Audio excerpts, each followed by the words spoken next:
Hello everyone and welcome to our very first, the inaugural podcast of the unofficial Labour Party.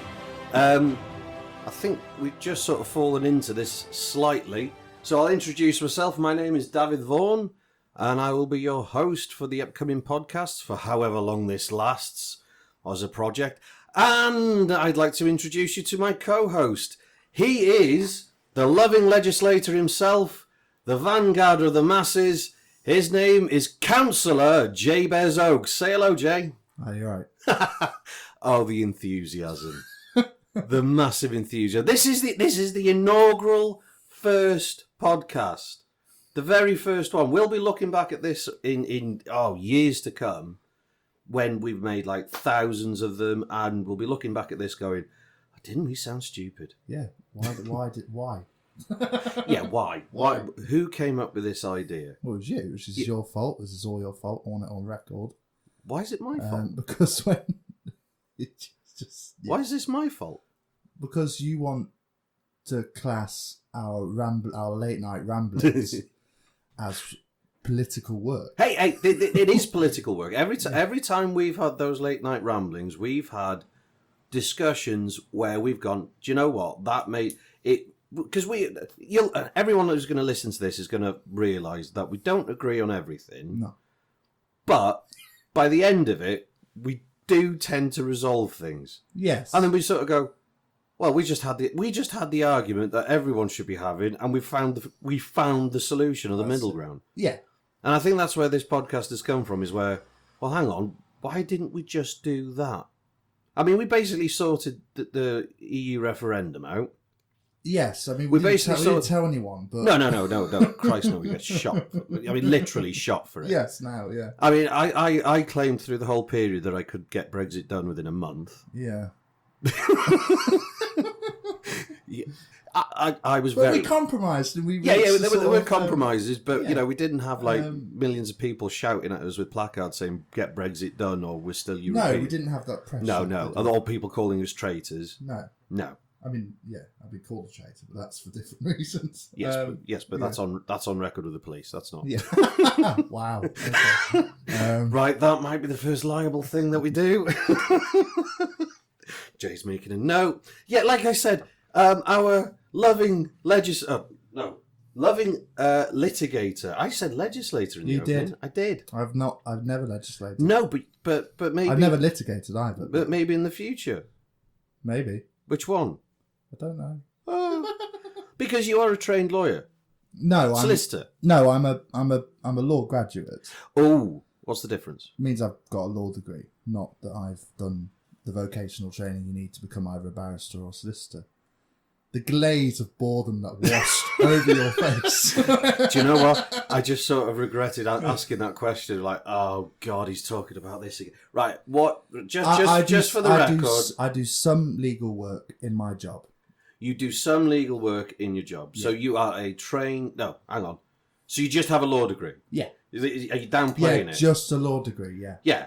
Well, no, but I try to big you up. I try to say you're the litigator of the masses, you know, the vanguard of the people. The areas of law I'm interested in are pertinent to what we're talking about because it's social policy, procedure, that kind of thing. It's that side of law, not criminal law. So it is, you know, it does fit with what we're talking about. So yeah, okay. Maybe we'll see. Okay then. In asking that, I've gone completely blank in the fact that I'm just thinking, why the hell did I pick you as a co-host? I know. I don't know why. I thought, Jabez would be really good to do this podcast with because at least if I happen to say dumb stuff, that you could just go, no, that's libelous. Don't say criminal that. stuff. Right? Yeah, no. That's why you're here. I'm not going to spot any of them. No, I might do. No, that's not to say we are going to libel anyone. It obviously we're not. I might call someone. Well, it's defame. It's defame. Yeah, because it's not written down. So see, this is why we have him here. That's it. Yeah. This is why you know he tells us the difference between defecation and deforestation and whatever else beginning with. And, litigation and legislation. Anyway, this is a great start to the first podcast, isn't it? Where we've basically gone straight into your law degree. Yeah. Well, it's nice to know the background anyway. What's your degree? Yes, because this is why these conversations often work, because we have two very different sides of the academic coin, if you like. You did a science, chemistry. I don't talk about that. You don't talk about that. No. We don't speak about that. Well, okay, I won't speak about it. I mean, that all I can say is that was a previous life. It wasn't a life I enjoyed. Sorry, you think I enjoyed my law degrey? Probably not. I mean, university was the biggest hoax that any... it's a tricky one. We're going into New Labour policy now. Oh, here we go. Right, the first thing... Right, not everyone should go to university. I'm going to say it. No. I was there at the time. I was a part of that New Labour policy going through where they used... to calculate the success of a country was how highly educated the workforce was. How many graduates you had. How many graduates. And my whole time there, and I had time where I was a student and I had time where I was working for the university. I'm probably going to the role at some point in these podcasts, but I saw the intake and I just sort of looked at them and went, they shouldn't be here. They should be... Not for any... like intellectual reason. No, they were there just to party. Yeah. Yes. That was it. Yeah.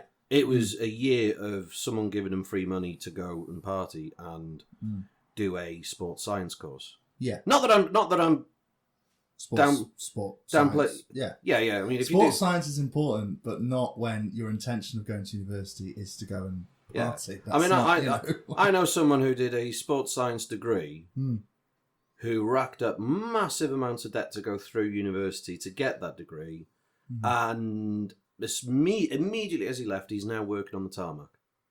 Yeah. Now, I'm not saying working on the tarmac is but I mean it's a well-paid hard job that should be done.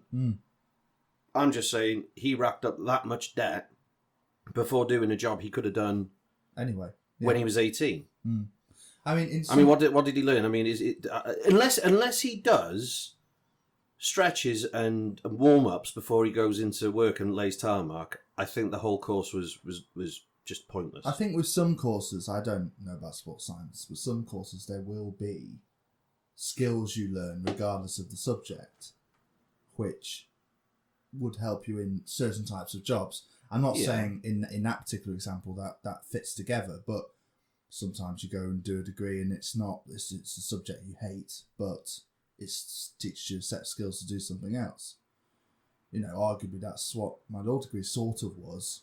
I mean, I will eventually go into the law, but it's given me a whole set of skills which don't particularly relate to the law at all. But that, again, doesn't apply in a lot of the cases you're talking about. No, because some of those skills you could have picked up at a college or doing a BTEC. Yeah, absolutely. Absolutely. There's nothing... I mean, the skills that... I mean, I think... Oh, sorry, hit the microphone. Hit the microphone. Yes, I hit the microphone. No, because some of the skills that you're talking about are social skills, people skills. Yeah. Being able to I didn't learn that at uni. I learned the opposite. Self-isolation. So, yeah, okay. That's pertinent. Yeah. Okay, we're not talking about self-isolation, not at the moment. But, I mean, to be fair, your people skills haven't... I mean, I've known you for a few years now, and, you've come on leaps and bounds. But but it's not from university. No. I mean, no. University of life, maybe. Yes. Yeah. All right. Well, I'm sure we'll talk about education policy as a policy thing. Yeah. I mean, I think that's a step a courageous government took, and it wasn't necessarily. My honest opinion, it was a selfish action that was taken. I think the origins of it was noble enough to try and get people as educated as possible as they wanted to, but it ended up becoming a statistical quest. Yeah. Yes. It stopped being about actually educating people It just became this. Oh, look at our figures. Look how many people graduating or people going into university. Well, that happens with so many things now. They become statistical. Employment figures, for example, we're not looking at the quality of employment. We're looking at the number of people who have a job. We've never had so many people in employment before. Yeah, it's hang on a minute. Yeah, there's when the number of jobs is triple the workforce, and you think, oh yeah, that's because people have got like 2 or 3 jobs. Yeah, that's not, and good. That's a bad thing. Yes, but now we and because of the morality we attach to work, a lot of us would see it as a good thing. That he's working really hard. He's got multiple jobs. He's making a life for himself. It's like no. I mean, there is the argument of, well, if there's that many jobs out there, we need more people to fill them. But no, as in, if say there's, what would the workforce of the UK be? 30 million-ish working people, or eligible working people-ish, and there's, say, 90 million jobs, or there's a recorded 90 million jobs, so 3 jobs per person, basically. But what they don't say is, well, actually, they're all sort of 15-hour jobs. Yeah, absolutely. 20-hour a week, 15-hour a week. Oh my God, we've done 2 policies in the space of, 10 minutes. This is how the discussions go. Yeah, but that's not what. Do you know? This is the introduction. We've just spent this much on the introduction. Basically, I think to conclude, bookend that point. There's a lot. You want to bookend that? There's a lot of long-term decisions that have been made which have led us to this point, and maybe we need to unpack it a bit and understand where we are and where we're going, because every day now it feels like that we're always on the precipice of something, and we've got to make a decision about what nation we want to be, and we haven't looked back at all, really. Well, funny enough, you're talking about on the cusp of disaster. I mean, for anyone who's listening to this, and you could possibly be listening to this in months, maybe years after this has been recorded, this inaugural first podcast of the unofficial Labour Party podcast is recorded in mid-March 2020. So this is the beginning of the coronavirus situation, pandemic. Yeah. Where people are turning into zombies, and it's basically a scene like Shaun of the Dead out there. In the fact that that first scene when it's empty and 28 days later, except Tesco's, which is just full of people trying to buy bog roll. Which is, do you know where that came from? I read this the other day. Well, no, not bog roll, or the need for it, but the. See, why don't people have B-days? Because it's a French word. It's a French word. Yeah, but this is what I don't get. Why are people in France and on the continent who regularly use and install bidets? Why are they stockpiling on toilet roll? They've got things to wash their bum with. There was a story in Australia. I know the story. I'm sure I've seen this on the film. Where, what? Well, was it Crocodile Dundee? No. Oh, right. A story went around in Australia, and this is where it was slightly true, this story, that they were running out of bog roll because they get their toilet roll from China, and the factories were closing for weeks. So the stock was being disrupted in Australia. That story has spread across the world, despite the fact that we don't get our toilet roll from China. From China, we get it from in the UK. There's no distribution issues. Really? Yeah. Is that's what's happened? Yeah. Do you know what I think? I think, and there's been a couple of other products as well, which tin products, dry products, self-isolation stuff.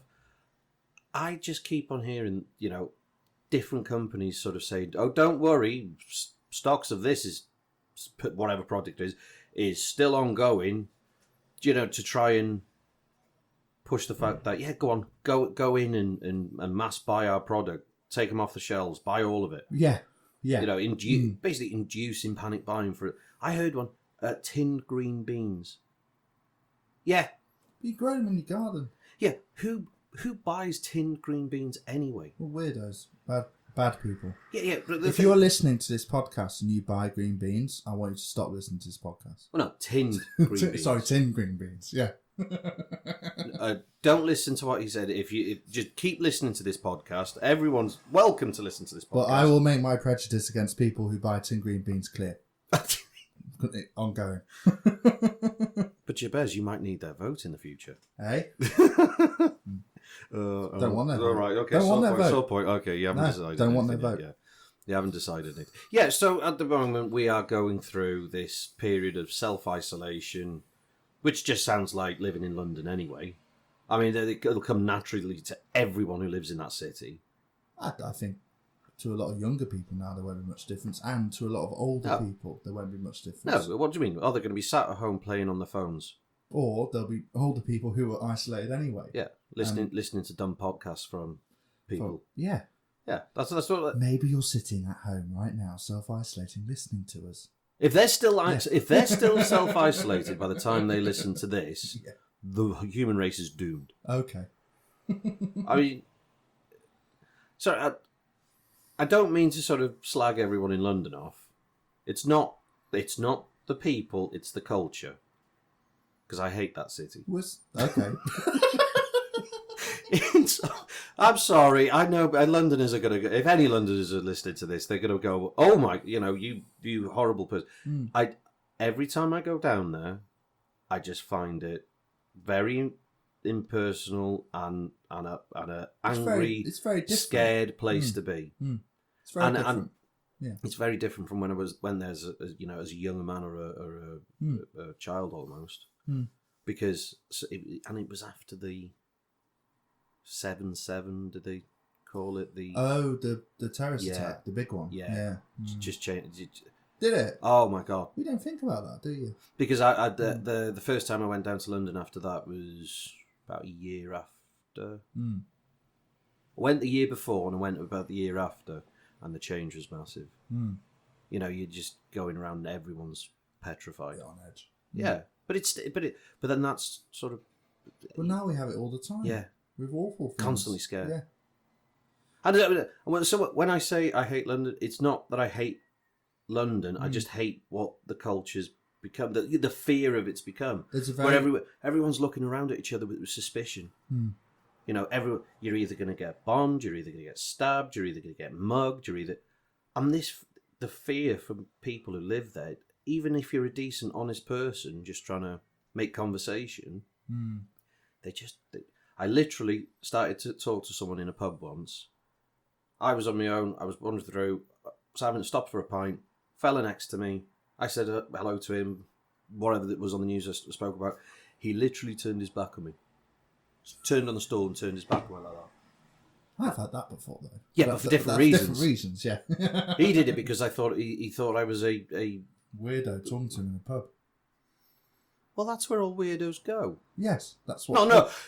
For the record, for the people who know me, who you're not weirdos, you're lovely people. Keep going to pubs, but one pub in particular. Yeah, one pub in particular. Yeah. Anyway. No, not we use this for commercialisation or anything. But anyway, yeah, podcast, first one. I think, are we still in the introduction part? Have we just gone into? There's a great documentary about what you're talking about, Constant Fear. By it's not called Constant Fear, but that's the subject. Adam Curtis. He's done a series of documentaries, and they're all available on the BBC. It not is that we condone the BBC for anything or support them. Fine. Or give them advertisement. Fine. But and that's there are other places to get your. You can't get that bent news. You can't. They're documentaries done by Adam Curtis. They're very good at analysing and discussing the long-term media effects and how we've become more anxious as a society. And it's probably really pertinent right now. But yeah. But at any point, if you watch it, even in the future, you'll just look back and go, "Oh, that's why it's all gone crazy." Well, yeah. we were talking about last night with the difference. I saw a meme on Facebook this week, and it was the difference of reactions between a disaster in the 1940s and the disasters now. So it was a meme. It was basically the description is it was a 2-picture meme. One part of the picture was a picture from the Blitz, where a woman is holding a cup of tea and, I've seen that. Yeah. and a fag on top of a pile of rubble, which presumably was her house before the Luftwaffe, absolutely obliterated obliterated the house. And then the picture underneath was of two women in Asda's fighting over toilet roll. Yeah. And then he basically made the comparison of the different generations. And I know we said last night, the difference is that picture of the woman with a cup of tea and a fag sitting on the pile of rubble would never have seen the light of day during the Blitz period. Certainly during the war, and it would never have been released or shown for years afterwards. Presumably, because information was much more controlled. Yes, because you didn't want to panic the population. So if somewhere did get bombed and a street was levelled, unless you lived immediately in the area or knew someone in the area, knowing about it was quite difficult. You might have had something in the paper saying that there was a raid. Yeah, there was a load. You might have a casualty sort of figures, but you wouldn't have. There would be no pictures and specific details other than broad shots of somewhere. Well, this burning. This is what Jon Stewart talks about on various shows he's been on since he stopped doing the Daily Show. He's an American comedian and presenter, and he always talks about how 9/11 invented 24-hour news. This constant panic reporting. Crazy, it's the same. I remember it. Yeah, Diana arguably was a similar. Do you know? I was going to say. I think the first time that I sort of picked up on it was Diana's story, because that was unreal. Yeah, and it was sort of unreal because it was just mass panic and not panic, but mass hysteria, because suddenly you woke up on that Sunday morning. And it didn't matter which channel you put on, and these are the days where you had proper TV where there was only 4 stations. And there still nothing on to watch though, eh, Dav? No, there's thousands of channels now and nothing to watch. But then it was every channel you pressed on, where you had to physically go up to the TV and actually press the button to 1, 2, 3, 4. Oh, you're so old. I had a telly like that though when I was really. What do you mean? I'm so old. You are so old. You're 28, aren't you? Dare you? How very dead. 29. 29. In June. Okay. God. Anyway, sorry about that. The slight diversion into insulting me. That morning, it was both BBC channels, ITV or HTV, where I was brought up, and Channel 4 for you, S4C for us. Oh, Diana. And then S4C for us. And every channel was, unconsolable, going, "Oh my God, she's died," and constantly going to people and interviewing people for their opinions. It was the first time I saw the news broadcasters who had nothing to say, nothing else to report, who themselves were in shock, and all they could do was put a camera in someone's face and just give. What do you think? What do they call them? Vox pops, isn't it? Something like and then just trying to get a feeling of what's going on, and then 9/11. Oh, it was just times a million, wasn't it? And back then, is that a Team America quote? I don't know. 9/11 times a million. Oh, okay. And it was justified. Obviously, it was justified that this horrific event had happened and American soil had been invaded and all of this. But what do we do now when something bad happens? Because that's what news is now. It's all the time, and it's Vox pops, as you say, and the various people's opinions and garnering opinion, and it's just like, what do we do if there is going to be a catastrophe? And I suppose that's what we're seeing now with coronavirus. Yeah. It's just. But it's just stepping up. Hysteria. I mean, it's gotten to the point where you look at the news, and okay, the news has always been the bringer of bad news. Yeah. The news broadcasts. Bill Hicks said it in the 90s. You look at any of the news stations, CNN or Fox News or whatever, and it's just a constant, conveyor belt of, this is happening, war, famine, disease, AIDS. It was his joke, war, famine, disease. My God, when do we get a break? When do we get a catch? Oh, hi there, it's the news today.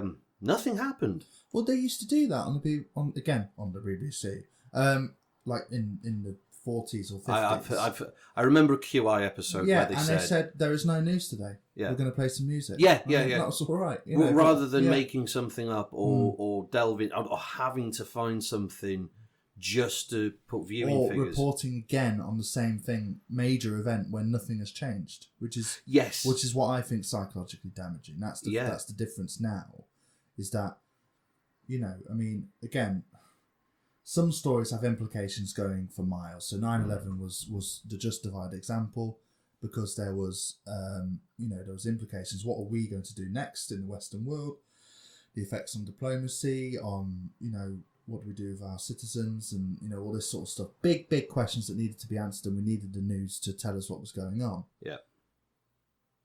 Now, other stories that we have now. I mean, Charlie Brooker has done a lot of this, a lot of his news wipe thing and that sort of thing. Yeah. He goes into how.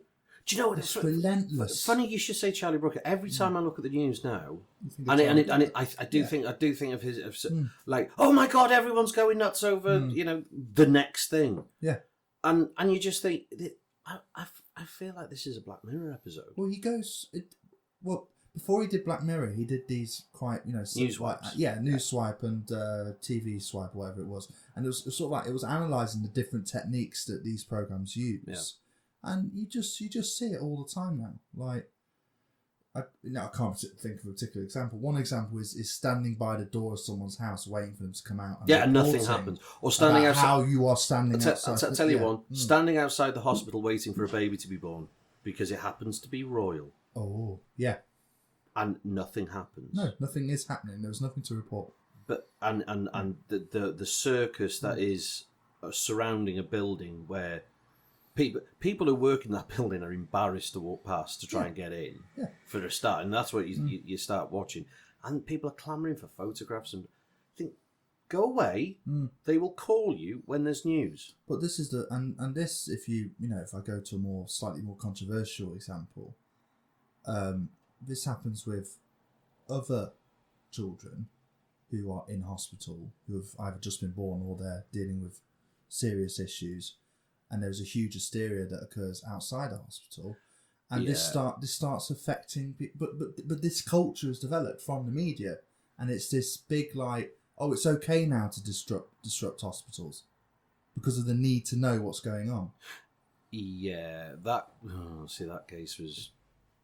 There were two cases, two separate ones, and but this whole waiting for, and I don't particularly want to talk about that that had its own series of problems, but the royal baby thing and the mass hysteria thing and this whole feeling okay with being of having your voice heard and also needing to know everything, it causes major problems in very difficult situations. And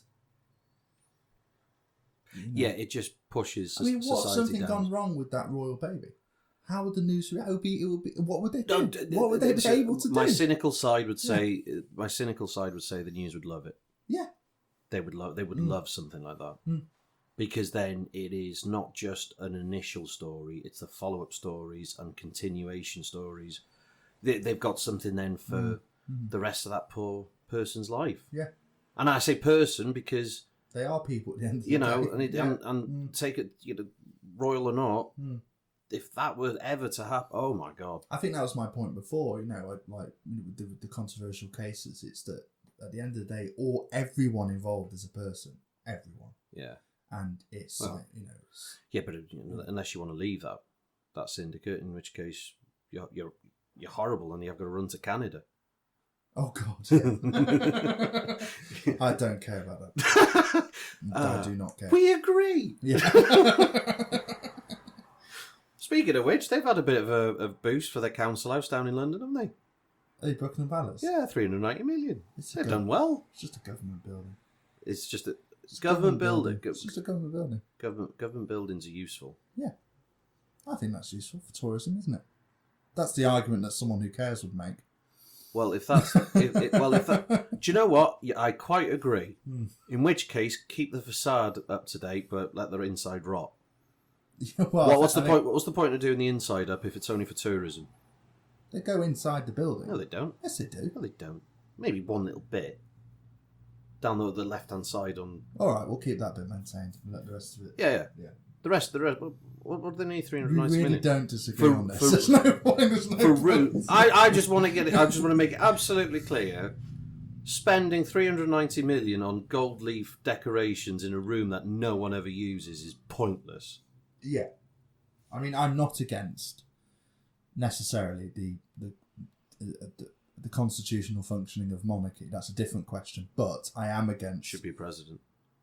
I am against wasting money on things like that.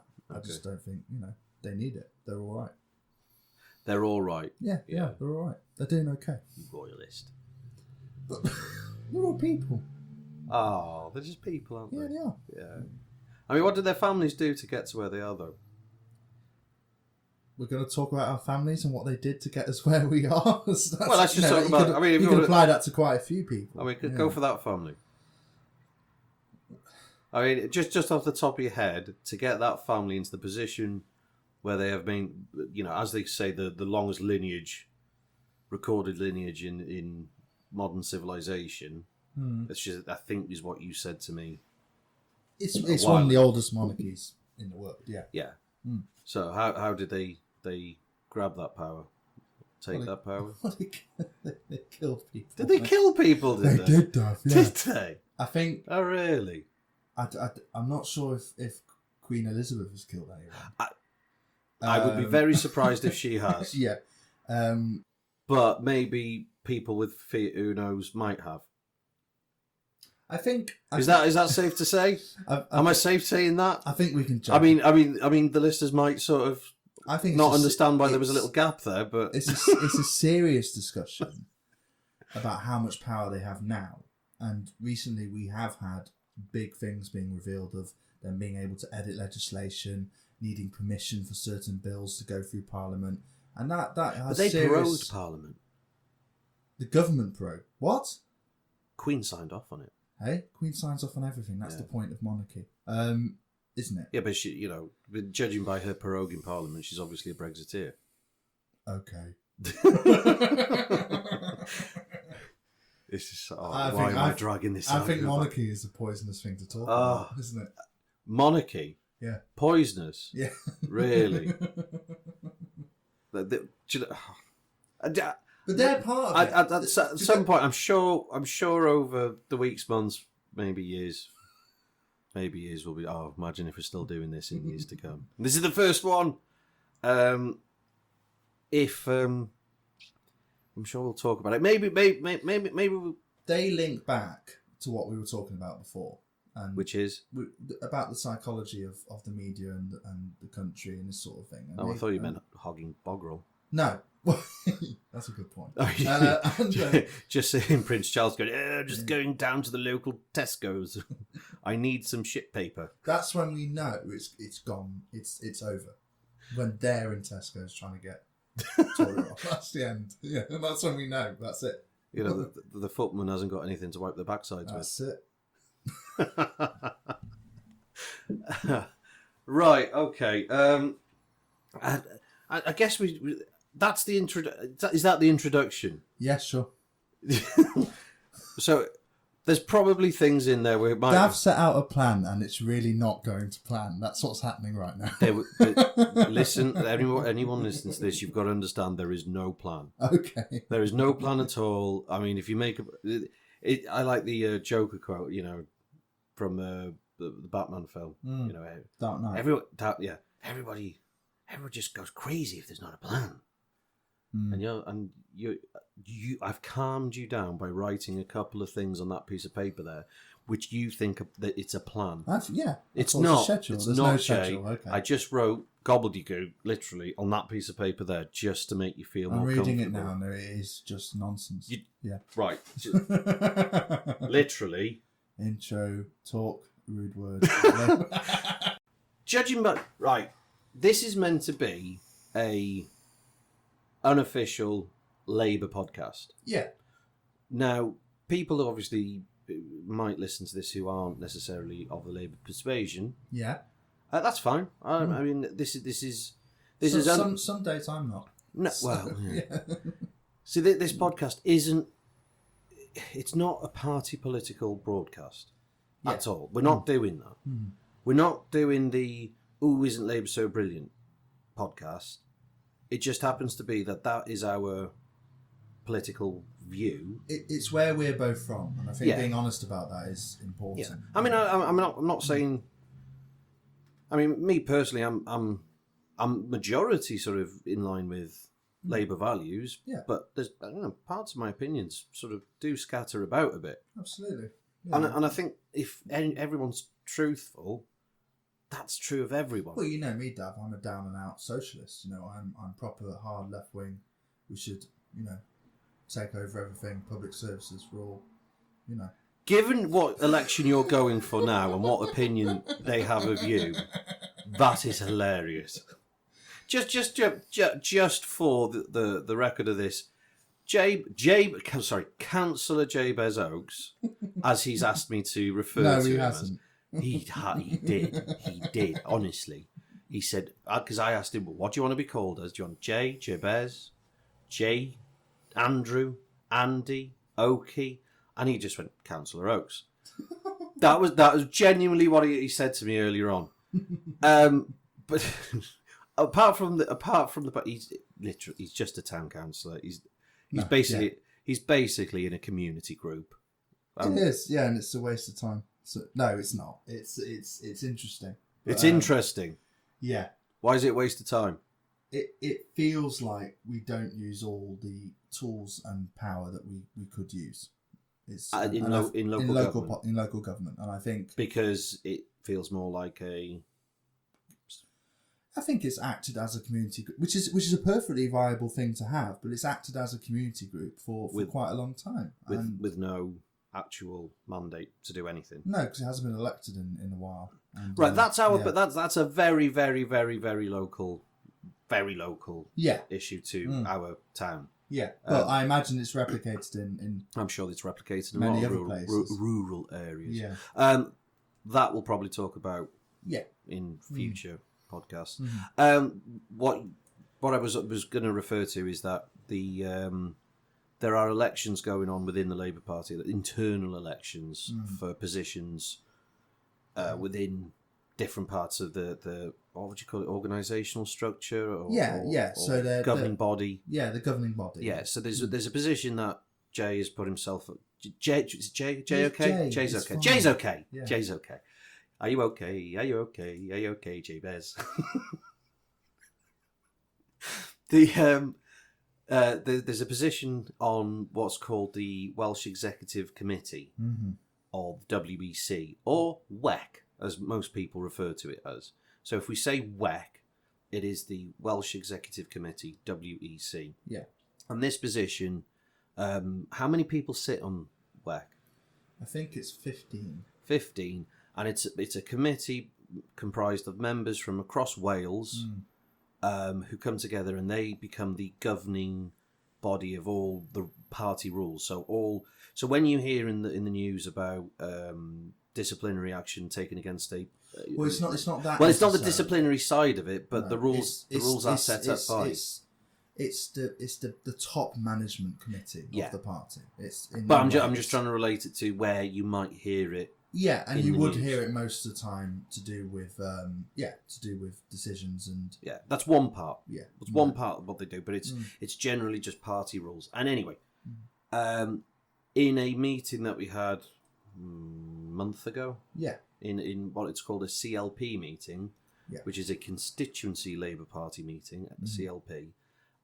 Which is basically an area. So where you vote and you have a constituency vote and you vote for your MP, or in Wales an AM, there's also a party structure built on those boundaries called a CLP, Constituency Labour Party. And in that meeting, I nominated my co-host here to become, as a candidate for the WEC. Yeah. I mean, when I say I nominated him, I thought it was a shame because we decided to nominate one person and that was fine. That all went through. But then we didn't really come up with anyone else to nominate, and I thought it would be a shame for the CLP not to use its full ability to nominate. Yeah, because you're allowed to nominate two. Yeah, and I've got a specific and this goal. is for the North Wales CLP region. Representation on the web. Yeah, and we could go on to explain that, but firstly, the this is what the podcast's for. Yeah, I mean, we said this at the beginning. There's a lot of Labour Party members who are members who don't get involved in the inner goings on of everything because they don't know how it works, or they're deliberately kept kept in the quiet, in the dark over things, and they don't realise they can actually step up and become a part of these processes if they want to. Because I'm going to be. We'll just say you basically found an interest and think, as you say, there should be more options and choices for the members to decide upon. Yeah, not just these slates that are put out by the big factional groups. Yeah, which we'll talk about factional groups again, but that there should be a bit more options for people who are independent of those, or people who. I mean, there were two reasons that I stood. The first one I've already mentioned. I wanted the full nomination. Yeah. Of our constituency. The second one was I really want to get local campaign forums set up. Oh right, and that's a whole other thing. We won't talk about that now. That's but so they're the reasons I stood. I wanted you to nominate me because I've got a very specific goal. To go back to the way what this election's for, we are electing the constituency party's division of the Welsh Executive Committee. That is right. Yeah. So that's just a complicated sentence. Yeah, don't. Okay. See, this is why I said you're the loving litigator, because you do it so nicely with all of this legal speak, but sometimes you just lose people. In short, it is a committee in Wales, governing committee. Any person has the option to put themselves forward, and it was literally maybe a nod or a notification was brought to my attention that your intentions was to be nominated. And what actually happened was he waved like hell at me and said, "Nominate me." Well, it was going to be really it's such a shame not to nominate. Yeah, absolutely. And I just went, "Oh, chair, I nominate Okie doke over there." I shouldn't call you that. Because I'm the secretary of the constituency. Well. Oh right, we'll talk about that again. That's other stuff. But yeah, and then we're going through the process anyway. How the hell did we get onto this subject?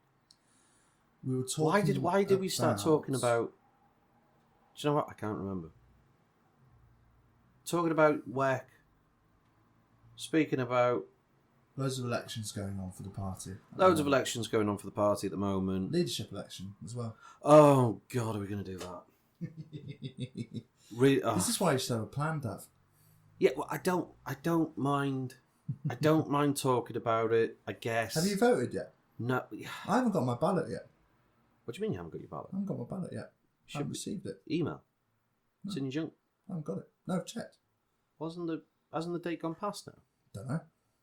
Don't think so. No, it hasn't closed yet. I'm sure it has. No, it closes end of March. Does it? Yeah. Won't it be sort of postponed now? The announcement will be postponed. Well, no, I mean... Not the announcement. They just won't have a big party and waste loads of money on announcing the leader. Okay. That's the difference. So because of the zombie apocalypse, we are not going to have a fanfare for the next leader. Nope. Well, there we go. Oh, that's a shame. We don't have a party for the previous leader. You voted? You haven't voted yet? I have. You don't want to say who. Can I guess? Go if on. I guess, you can nod. You don't have to say on the podcast. Go on. Lisa Nandy. Keir Starmer. Rebecca Long Bailey. Okay. That's interesting. Which one? Which one do you think? Which one do I think you voted Yeah. for? Lisa Nandy. Do you know what? I think she's been the most impressive one. Yeah. I do as well. I'm not going to vote for her, but I do think she's most impressive. I was going to vote. Up until the point of this pod, I haven't voted yet properly. I voted for deputy. Oh, okay. And I voted for Ian Murphy, probably. No. No. No. Oh, right. Did you read his statement? I watched that video and I got drawn in, I think. Do you know what? I ignored everything. As much as possible, I ignored everything in the media, everything in the papers, everything, every Facebook group telling me how I should vote. And I just said, right, I will wait until the statements come out and I'll read the statements. And I'll base my decision on what they present to me in that statement as what's important to them.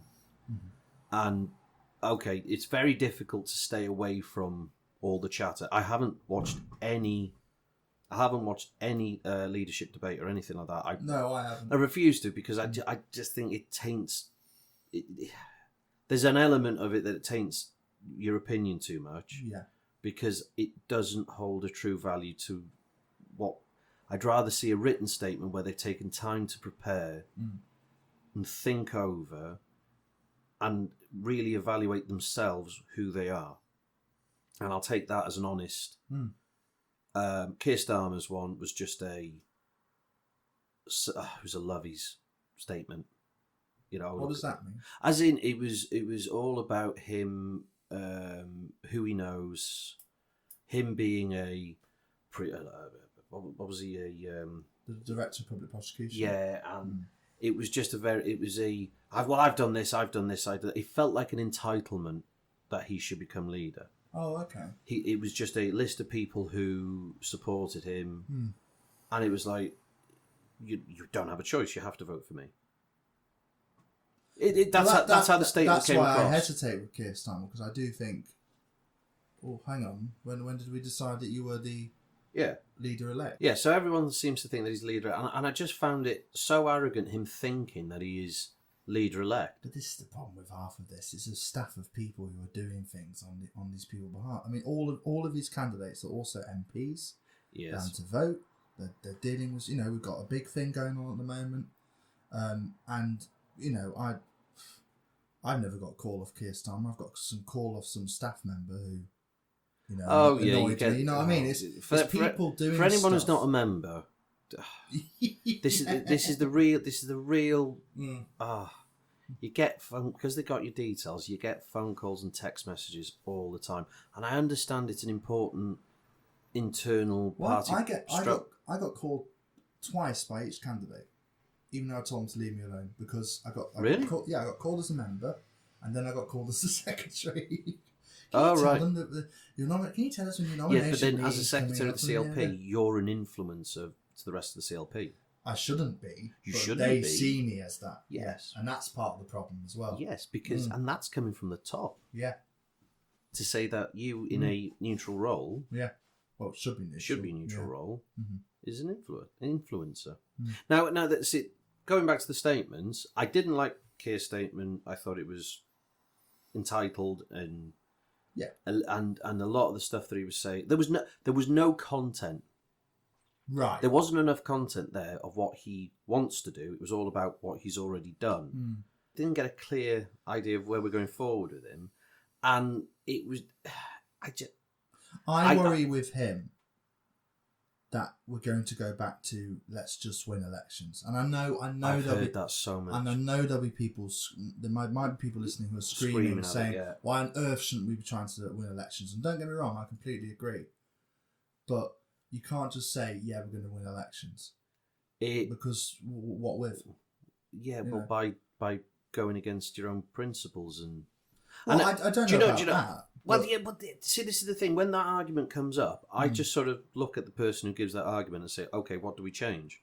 And then more often than not, it is, well, we have to move further to the centre or even to where the party considers to the right. And then I think, well, that's not then the Labour Party. No. You're now just a very blue but you're Tory light, and that's not the right position to be in because that's not what you're meant to be offering. And what I worry about, I mean, if you look at a lot of what Keir Starmer's, what policies he wants to bring in, they are quite left wing. They're not by any means centre or right wing at all. No, he did. But the problem is that's not the focus of his campaign. The focus of his campaign is we're going to win elections again, and it's just like, yeah, we're a political party. That is what we're trying to do anyway. Just despite our own conversations in the party, the aim of Labour, the Labour Party, is to serve the Labour movement and win elections. That's the point. We don't need to pick a leader just because he's going to win elections, if that makes sense. See, it does and it doesn't. Because at the same time, sorry. That was the chair, by the way, that I was sitting in. When you got someone like Keir Starmer, yes, he's very accomplished. But I don't like entitled people. I think I've just got a natural sort of thing against. I'm not sure he's entitled. I think he's part of. I think he's part. You just take a look at his statement. Okay. He already thinks he's won. I think people who wrote the statement think he's already won. Yes, and that's the problem. I don't. But a man's team is still. Anyway, enough about Keir Starmer. Rebecca Long Bailey. Yeah. If I can link the argument together, the problem. There's another one. The problem with Long Bailey is that it seems her campaign is, I will continue with Corbyn's manifesto or principles or allure. I'm not saying that that's. No, that's not necessarily a bad thing. But it's not to base a campaign on. Like with Starmer. Why did she say that? I mean, if it was me, I would never have said I'm going to continue with policies that a lot of people feel tanked the last election, even though I don't think it was that. I mean, judging by who I spoke, the people I spoke to on the doorstep on the phones and everything, because I was one of those people phoning people up. It was just humongous anger over the 2016 referendum.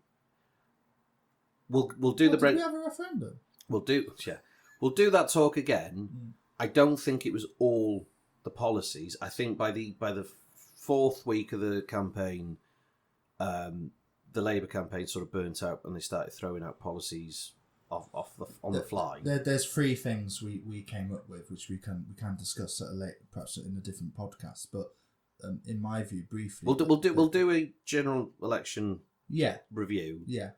But briefly, it was Corbyn, Brexit, and the late unrealistic policies. Yeah, because there was some because and we said this at the time, because they threw everything out in the first week.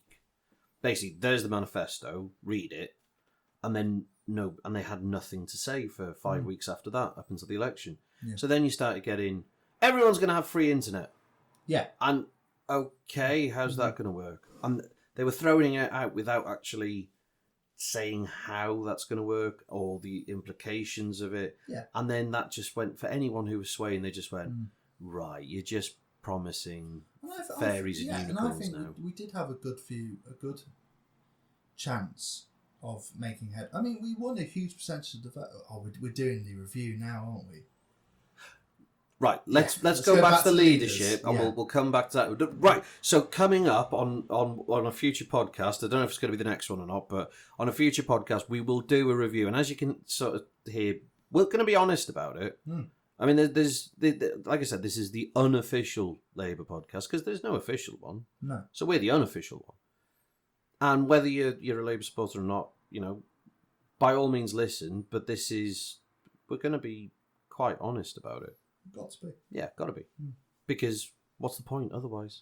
Why lie? Why try and cover it up? This is the other thing. This whole cover-up of,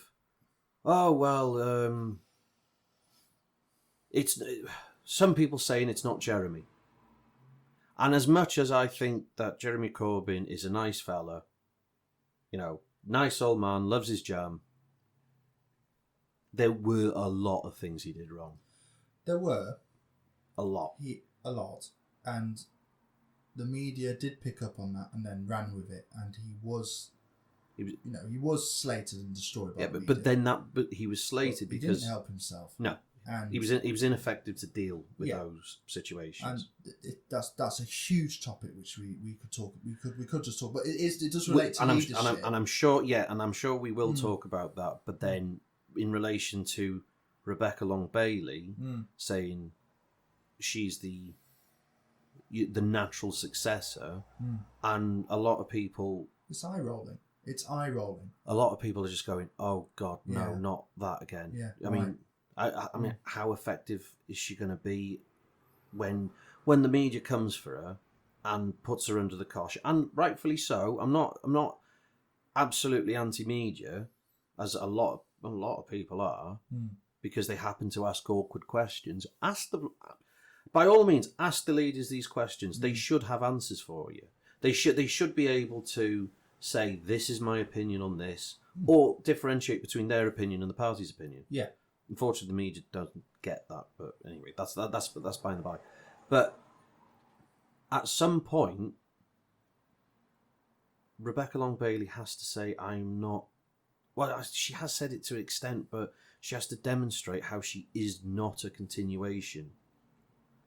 Because if it was me in her position who believed in those policies, and a lot of people do, even all across the spectrum of different factions within the Labour Party, a lot of the policies were favoured. Yeah. And it was sort of, well, if we could do that, then brilliant. But a lot of people towards the centre of the party just said, but I don't see how we can. That's very nice. We'd love to be able to do that. But how are we going to do it? Anyway, that again, that's another conversation. But my thing is, she needs to demonstrate how she's more capable than Corbyn to deal with those situations, and she has to. Basically, the press now have started to put pressure on her, and that doesn't mean just because we're talking about the press a lot and we're saying, oh, the press have an influence and blah blah blah. That doesn't mean we don't need to have a conversation about how much influence the press has in politics.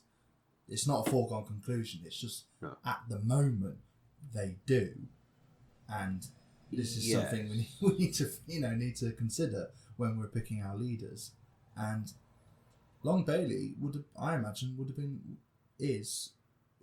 could have been quite a credible leader. Yeah, if she hadn't have said that, I'm the continuity Corbyn candidate. Yeah, if that was the worst start. What I suspect in terms of internal Labour politics, she did that to get the union backing. Certain unions, not all unions, but certain unions backings and the majority of the membership. Yeah, because you've got to understand. I mean, it's probably dangerous us putting this podcast out and basically, oh my God, we said bad things about Jeremy Corbyn or Rebecca Long Bailey now. But within, I vote for Corbyn twice. I don't. Yeah. Anyway, okay. Well done, you. Yeah. Aren't you great? But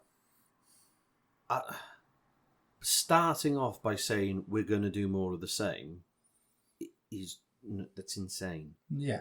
It's insane. Doing the same thing over and over. But to reiterate, it is just as bad or equal to saying, "Oh, we're going to win elections again." No, they're both as poor arguments for votes. Yeah. That's our point, I think. But saying that we're going to Starmer saying, "Oh, we're going to win elections again," is that sense of entitlement. But hang on, you've got to earn that. Saying that you're just going to win it because you're you. That's the entitlement part that I sure that's what's happening. I think he's just. I think that it's part of that old. No, maybe it is entitlement. And I find if he's going to become leader, I just think the public are going to look at him and go, he just thinks that he's already won. Well, he's not going to be a departure from politics as normal, is it? No, it's going to be, or it doesn't feel like. It's going to be very much the same. And then the thing is, you put him against, the Johnson. I say the Johnson as he's a complete dick. Putting him against him, he would look not just competent but masterful. And I grant that he would. But again, you've got to earn that position. Not say that you we need a better advocate than Corbyn was in terms of debating and that sort of thing. Both of them can do that, and Lisa Nandy can do that. Well, hang on, we'll get onto Lisa in a second. But they're both perfectly capable of doing that. It's just what their wider ethos is. But then sticking with Rebecca Long-Bailey for a second, if she had said at the beginning, "I am not she said, "I am my own person, and these are the policies that I believe in," and they happen to be 95% of the previous manifesto, without all of the rubbish that they stuck in week 4 and week 5. You know, like I said, the free internet thing. If it was a decent proportion of it, where she then spoke and advocated those policies on her own back, without saying that they were Jeremy's one, or even just tweaking them slightly to make them in her own plan, everyone would have just gone, "Oh, okay, just become your own bloody person." Yeah. Why is that Stop so being difficult? someone else. That in a nutshell is exactly what I mean. Stop being someone else. But to tie it back to what we were talking about before about interpretation, the way society reacts to things, I've spoken to plenty of members who have already put Keir Starmer in the same box as Tony Blair, and that's an unfair comparison. Yeah. Because he's not like Tony Blair. In my mind, he is, and that's the problem. I know. Because he isn't. You know, he just you can read anything he's written and any policy he has put forward, and he is not New Labour Tony Blair. It just isn't. But he's been dressed up, and he's already been bracketed and put into that area of the party. That's what people like to do. Is box you in. Oh, you're that then. I mean, I don't. Here's the thing: if he became the leader, I wouldn't be bothered. If Rebecca Long-Bailey became leader, I wouldn't be bothered. No. Because, honestly... The only person I do not want to become anything is Richard Burgon. Okay. We'll get on to the deputies in a minute. Yeah. But Lisa Nandy. She's all right, isn't she? Yeah. She... For the most part, I think she's okay. Sorry, he's just moving his microphone there really quietly and delicately, as though it nearly worked. They nearly worked. They won't hear nearly this. No noise at all. Nearly no noise. Yeah. Lisa Nandy, she looks good. She sounds good. She comes across well. She's presentable. Those 8 voters on Channel 4, whatever it was, liked her. Oh, the little. The little group. What's it called? The sample group. Sample group. Yeah, whatever. Focus group. Focus group. Yeah. Yes, a massive focus group. Yeah, they liked it. That's enough for me. Yeah, great. I mean, 8 random people. So if she gets it, she'll do very well. I don't think she'd win the next general, though. I don't think. Well, I mean, I don't think any of them will. No. I mean, if I'm honest, at the moment, given the state of the party and given the state of politics, I think it's a long haul. And unless an absolute disaster happens to the Johnson, like the zombie apocalypse descending upon on the earth, that he's completely ineffective. I mean, if he shows that he's absolutely incompetent, like telling everyone in a panic that you're all going to die, or your loved ones are going to die, and just remember to wash your hands singing happy birthday, good luck. I mean, if he does something like that, then that might be an absolute disaster enough, I think, to give credibility to elsewhere. I think that's perhaps what we're both seeking is some leadership. Because that speech the other day it's the other day for us. I mean, we're in the week where that speech was given. Boris Johnson made a speech which was basically, the loved ones, there will be loved ones who will die. And he's often compared to Churchill in his mannerisms and the way he speaks, and I don't think Churchill ever said anyone was going to die. No. I think he said it was going to be horrible and difficult and we're going to have to fight. I don't think he said anyone was going to die. And it was this weird defeatism.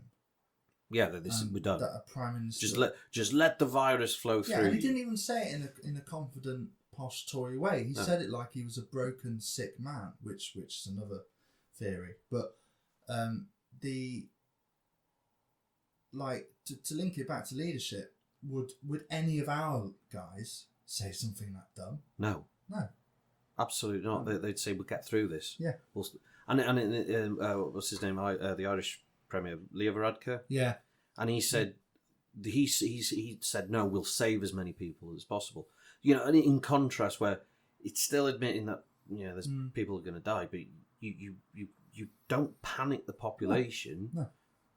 Him saying that, the amount of people now are living in absolute terror, and you just think, why did you say that? I mean, yeah, it goes back to what we were talking about before. Hysterical panic. It's just like, well done. You said literally the worst thing. Yeah, you said it, and like, and that's what in terms of a leader.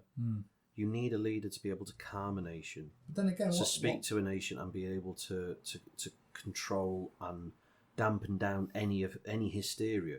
And that's where, okay, if he compares himself to Churchill, I will say with Churchill, he could do that. Yeah. Any speech that he gave and any address he gave, it was rousing. It was getting you fired up to be able to fight the evil in the world and the terrors in the world, and we will survive.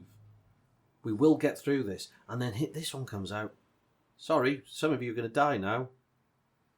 Well, he is stuck in a corner as well because, I mean, yes, he said what he said and it was silly to do, but, what is he supposed to say after 10 years of austerity when we do not have the resources or the ability to fight this thing properly? And that's not me defending the Johnson. I do like that we're calling him that. Yeah. It's not me defending the Johnson, but it is like, what did everyone expect? We are here now after 10 years of destroying public services. Yeah. And this is what people voted. This is what's going to happen. Yeah. And I've said to you before, after the election in December, I just went, right, whatever happens now, however bad it might get, and I say might get because I'm trying to be optimistic. This is what people wanted, or a majority wanted. I say majority wanted. This is the problem. Yeah, it's not a majority. Majority. It's a majority of people in a minority. Yeah, which is. I mean, most people didn't vote for this government. No. No. I always compare it to you got 12 people who want to go out for a meal, and then you have suggestions from different people. We'll go for Mexican food, or Cantonese, or Chinese, or Italian. Or, no, we'll go to a steakhouse. We'll just go to a pub for a bistro or whatever. Yeah. And then it just happens to be that out of that group and all those suggestions, 3 people say, "Oh no, we want Vietnamese," because those 3 decided amongst each other. Yeah, everyone has to have Vietnamese, and it happens in legislatures all the time. It happens even in a local scenario like a town council. There'll be groups of people who decide things, and then they get the majority, even though they don't have a majority of a meeting or the country or whatever. And to link it back to the leadership, in our leadership election, there won't be that kind of problem because we have proportional representation. Yeah. We have preferential voting, and that's something we need to bring. That's something I've always been in favour of is making sure elections are fair, which sounds that's controversial. Preposterous. What are you possibly thinking elections fair? They are fair. Fair for certain people, more fairer than others. More fair than others, yeah. Anyway, so back to Lisa Nandy. Is there anything that you any other points?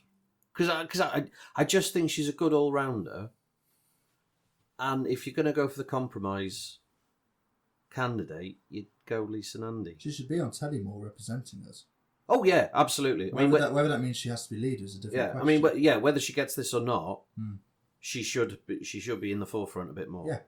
And whatever the next shadow cabinet is, she should be there. And the same with Rebecca Long Bailey as well. Yeah. But I use it. That implies that you think Keir's got it. Yeah. I genuinely. Yeah. Even the membership. Yeah. I think she's You got think there's a majority in the membership for Keir Starmer? Yeah, I think so. Really? I reckon, yeah.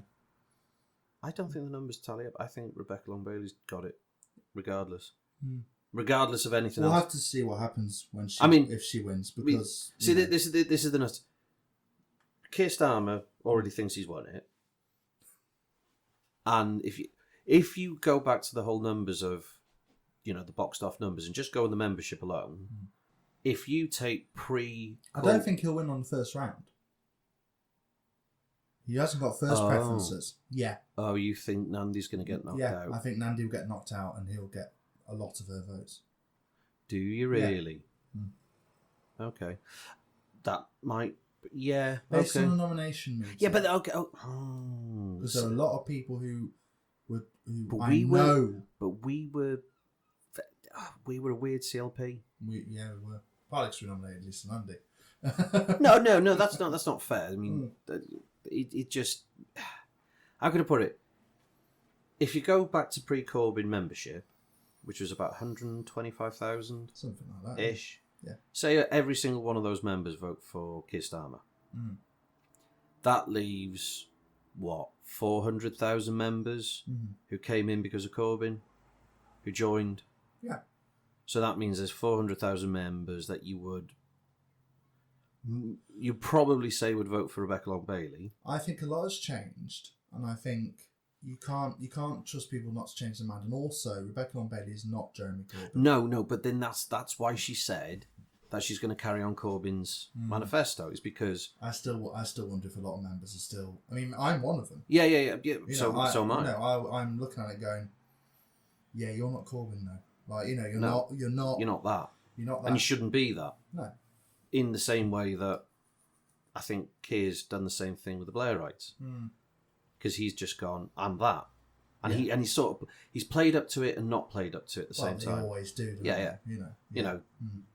Give me a vote, yes, I'll be that. And then actually, Well, he's a yes man. That's my actual problem with Keir Starmer. He is a yes man. Yeah. He's going to, and that I have a problem with people who do that. You've got to be able to say no. I think we've spoken about the leadership. You've alienated enough of the membership now. Yeah. I mean, listen, if certainly, I mean, they're not going to hate you because you're actually quiet. But if you're hating me because I just basically say they're all dicks, well, so are you. If you think that we're having a reasonable, fair discussion here about everything. Okay, you're not anyone who's you're not dicks. Don't worry, we like you. Keep listening to our podcasts. Because there's going to be several, but like I said, I'm going to be as honest as I can about it. If you have differing opinions to what we say in the podcast, that's fine. We will have contact details for us in the coming podcast. We haven't set up a. No. We'll there'll be an email address and possibly a Twitter account and the various things, so you can. Tweet or we should have some engagement. Yeah, definitely, and questions as well. Yeah, definitely, yeah. Because there's some things that we might have completely overlooked and that should be pointed out. And anyone who's listening, by all means, get in touch and we'll consider your opinion.